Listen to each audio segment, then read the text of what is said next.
Hello बच्चों, सभी को मेरा राम राम। बेटा आज जो हम क्वेश्चन करने जा रहे हैं वो हम एक्सरसाइज जो है हमारा बेटा एक्सरसाइज 6.2 का क्वेश्चन नंबर 6 है बेटो। बच्चों चैप्टर हमारा 6 है, क्लास 9th एक्सरसाइज 6.2 का बेटा क्वेश्चन नंबर 6 है। तो क्वेश्चन ध्यान से पढ़ेंगे बेटा, मैंने यहाँ पे लिख दिया है, राइट डाउन कर दिया है। अच्छा, हिंदी मीडियम वाले बच्चों से मेरी विनती है कि प्लीज आप लोग बेटा एनसीईआरटी की टेक्स्ट बुक उठाएं और वहां से इस क्वेश्चन को रीड करें। बाकी मैं यहाँ पर एक्सप्लेन कर देता हूँ बच्चों, ठीक है।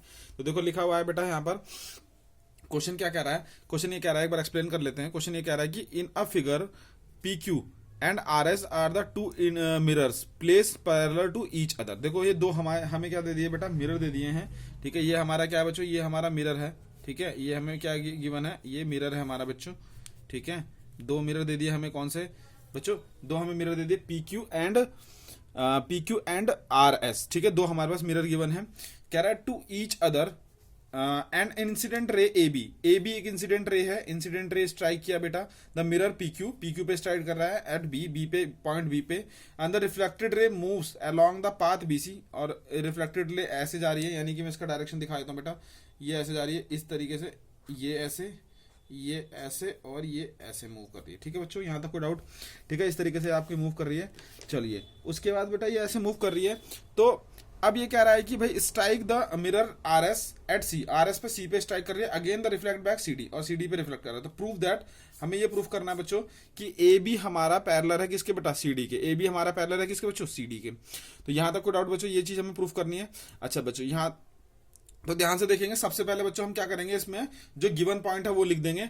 उसके बाद देखो हम गिवन में क्या है हमारे पास, two planes mirror P Q. देखो दो प्लेन मिरर है हमारे पास, कौन कौन से मिरर है हमारे पास बेटा, पी क्यू, और कौन कौन सा मिरर है हमारे पास बेटा, आर एस। कौन कौन सा मिरर है हमारे पास, पी क्यू और आर एस, ठीक है। दो प्लेन मिरर है हमारे पास पी क्यू और आर एस, ठीक है। उसके बाद क्या रहा है कि are placed parallel to each other is that, दोनों पैरेलल हैं। पी क्यू और आर एस की क्या है बेटा, पैरेलल। ये साफ साफ हमें दिख रहा है, पी क्यू आर एस की क्या है बेटा, पैरेलल है, ठीक है। अब कह रहा है कि an incident ray A B after reflection takes the path B C. देखो ए बी ने आपका इंसिडेंट किया पी क्यू पे एट बी पॉइंट पे, और फिर रिफ्लेक्ट हुई, और सी पे इंसिडेंट किया आर एस पे, आर एस मिरर पर, एंड रिफ्लेक्ट हो गई सी डी के पाथ में हमारी रिफ्लेक्ट हो गई, ठीक है बच्चों। इस तरीके से दिखा रहा है। अब हम इसमें बेटा कंस्ट्रक्शन करेंगे, क्या है, B N and C M are the normals to the plane. देखो तो बी यहां से डॉटेड लाइन लेंगे, ठीक है, परपेंडिकुलर लाइंस होगी हमारी, ठीक। और उसके बाद ये वाली जो लाइन होगी बच्चों, ये वाली भी हमारी कौन सी लाइन होगी, परपेंडिकुलर लाइन होगी। ये दोनों लाइन हमारी कौन सी बेटा, परपेंडिकुलर लाइंस है, ठीक है। तो एक का नाम हमारा क्या है, एक का नाम है बी एम और दूसरे का है सी एम, ठीक है। तो ये देखो यहाँ पर बी एन हो गया, और ये हमारा कौन सा हो गया बेटा, सी एम हो गया, ठीक है। यहाँ तक कोई डाउट बच्चों, सभी को समझ में आ रहा होगा, ठीक है। तो ये दोनों हमने परपेंडिकुलर लाइन ले ली, ये बेटा 90 डिग्री का बना रहा है, नॉर्मल है, ठीक है। अब यहाँ पर हम कोण एंगल मेंशन कर देंगे। ये हमारा एंगल हो जाएगा 1 बच्चों, और ये हमारा एंगल हो जाएगा 2 बच्चों, और ये हमारा एंगल हो जाएगा 3 बच्चों, और ये एंगल हो जाएगा हमारा 4। इनको बेटा हमें यहाँ पर क्या कर दिया, मेंशन कर दिया हमारे पास एंगल, ठीक है। इस तरीके से हमने एंगल इसको मेंशन कर दिया प्रूफ करने के लिए बेटा, ठीक है। अब हमारे पास 2 प्रूफ क्या करना है बेटा, सिंस स्टार्ट करते हैं। बी एन जो है परपेंडिकुलर है किसके बेटा, पी क्यू के, साफ साफ दिख रहा है हमारे पास। बी एन जो है परपेंडिकुलर किसके बेटा, पी क्यू के, ठीक है। पी क्यू के परपेंडिकुलर, ये नॉर्मल खींची गई है, ठीक है। और उसके बाद सी एम परपेंडिकुलर है आर एस के, ठीक है। और हमारे पास क्या गिवन है बच्चा, पी क्यू पैरेलल है आर एस के, पी क्यू पैरेलल है आर एस के, और बी एन परपेंडिकुलर है आर एस पे। जो हमारा बी एन है ये आर एस पे परपेंडिकुलर है, और जो हमारा ये एम सी है ये आपका पी क्यू पे और आर एस दोनों पे परपेंडिकुलर है, ठीक है बेटा। यहां तक आ गया समझ में। चलिए अब उसके बाद परपेंडिकुलर का मतलब बेटा लंबवत होता है, ठीक है। हिंदी में अगर एक्सप्लेन करूं तो बेटा दो लाइन जो है हमारी समानांतर दे रखी है, सॉरी दो हमारे पास प्लेन मिरर जो समतल दर्पण है वो हमें समानांतर दे रखे हैं, और एक लाइन ए बी जो है इस तरीके से आ रही है हमारी, ठीक है, जो बी पे स्ट्राइक करती है पड़ती है, और फिर पाथ रास्ते से जाती हुई सी पे पड़ती है, फिर उसके बाद ऐसे रिफ्लेक्ट हो जाती है। तो हमें ये प्रूफ करना है बेटा कि ये वाली लाइन इसके समानांतर है, ये वाली लाइन इसके समानांतर है। ए बी समानांतर किसके बेटा, सी डी के, ए बी समानांतर किसके बेटा, सी डी के, ठीक है। तो ये चीज कर दिया हमने, ठीक है। यहां तक कोई डाउट बच्चों, सबको समझ में आ रहा होगा, ठीक। अब देखते हैं आगे बच्चों। उसके बाद कह रहा है thus B N and C M are two parallel lines. देखो ये कह रहा है कि बी एम और सी एन, हमने इस तरीके से हमने कंस्ट्रक्शन किया है कि बेटा बी एन और सी एम जो है वो दोनों क्या है बेटा, पैरेलल लाइंस है। क्या है हमारी, parallel lines, and transversal line. और बीसी जो है हमारी वो क्या है बेटा, ट्रांसवर्सल लाइन है। बीसी जो हमारी वो क्या है बेटा, ट्रांसवर्सल लाइन, ये वाली बी और सी, ये एक ट्रांसवर्सल लाइन है, ठीक है। कट एट बी और सी रिस्पेक्टिवली, और बी और सी पे वो क्या करती है, उसे कट करती है, ठीक है बच्चों। यहां तक कोई डाउट। चलो अब हम आगे देखते हैं बेटा इसको प्रूफ जो है हम किस तरीके से हम डेरिवेशन करते हैं, जरा देखते हैं। देखो बच्चों अब ये हमारा आ गया, ठीक है। अब इसमें देखो बच्चों हम क्या करेंगे, यहाँ से ध्यान से समझेंगे। यहाँ पर जो बच्चों हम करने वाले हैं, ठीक है, वो हम करेंगे बेटा। देखा यहाँ पर जो एंगल हमारा जो है आपका क्या है 2, देखो एंगल हमारा बेटा क्या है, एंगल हमारा जो 2 है, ठीक है, वो किसके इक्वल हो जाएगा बेटा, एंगल 3 के इक्वल हो जाएगा। ये क्यों इक्वल होगा बच्चों, इसको हम बोलेंगे, क्या बोलेंगे हम इसे हम बोलेंगे बेटा अल्टरनेट एंगल। क्या कहेंगे हम बच्चों इसे, अल्टरनेट एंगल। क्या कहेंगे, अल्टरनेट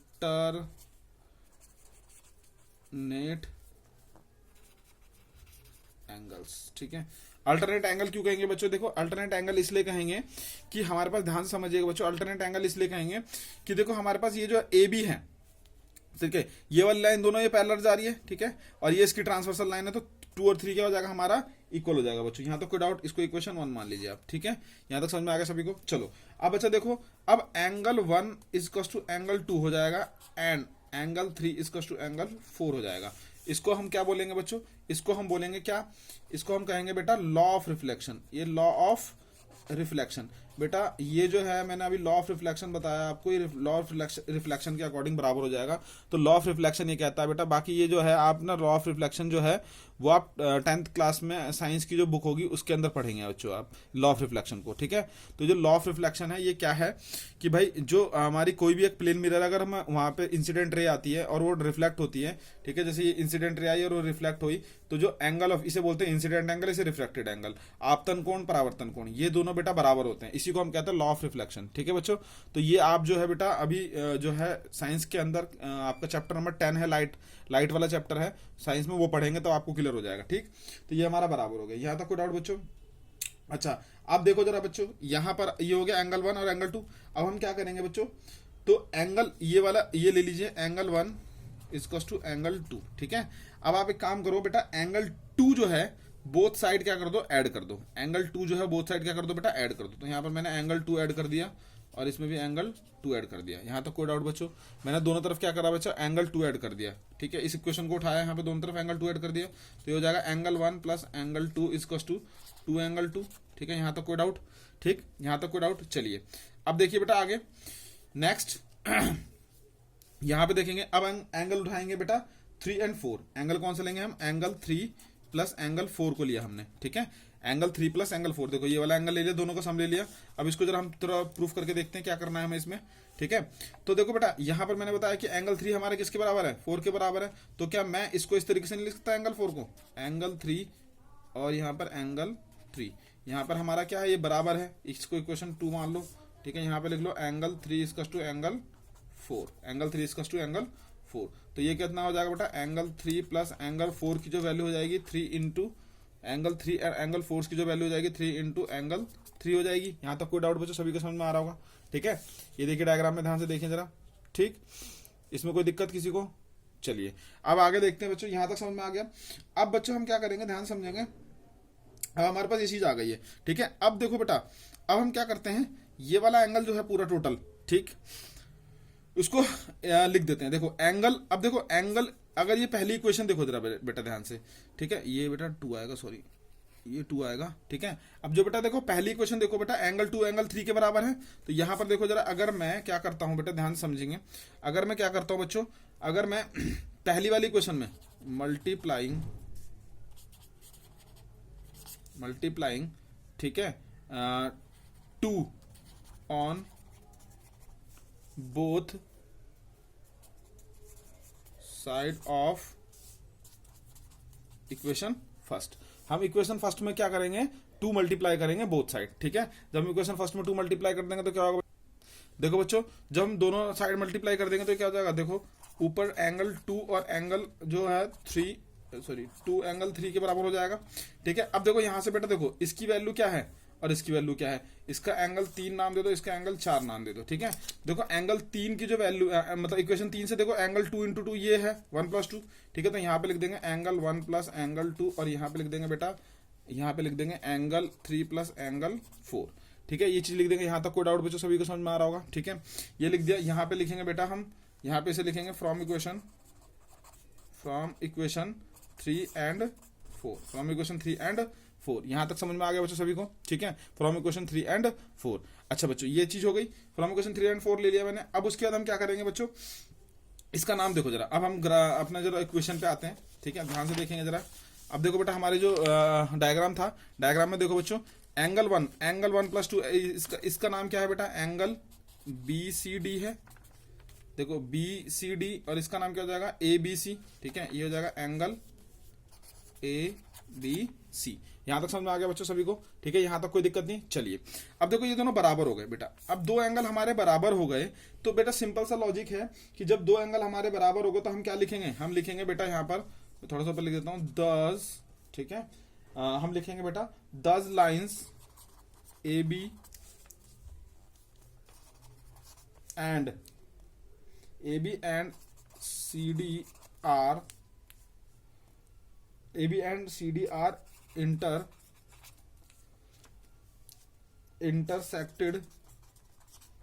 intersected by transversal, ठीक है, BC such that ठीक है एंगल ABC इसकस टू एंगल क्या हो जाएगा बेटा, BCDK इसकस टू एंगल BCDK। यहां तक कोई डाउट? तो फिर लिखेंगे हम ये कौन से एंगल हो गए हमारे बेटा, ये कौन से एंगल होंगे, ये हमारे कौन से होंगे, अल्टरनेट एंगल। कौन से एंगल होगा बेटा,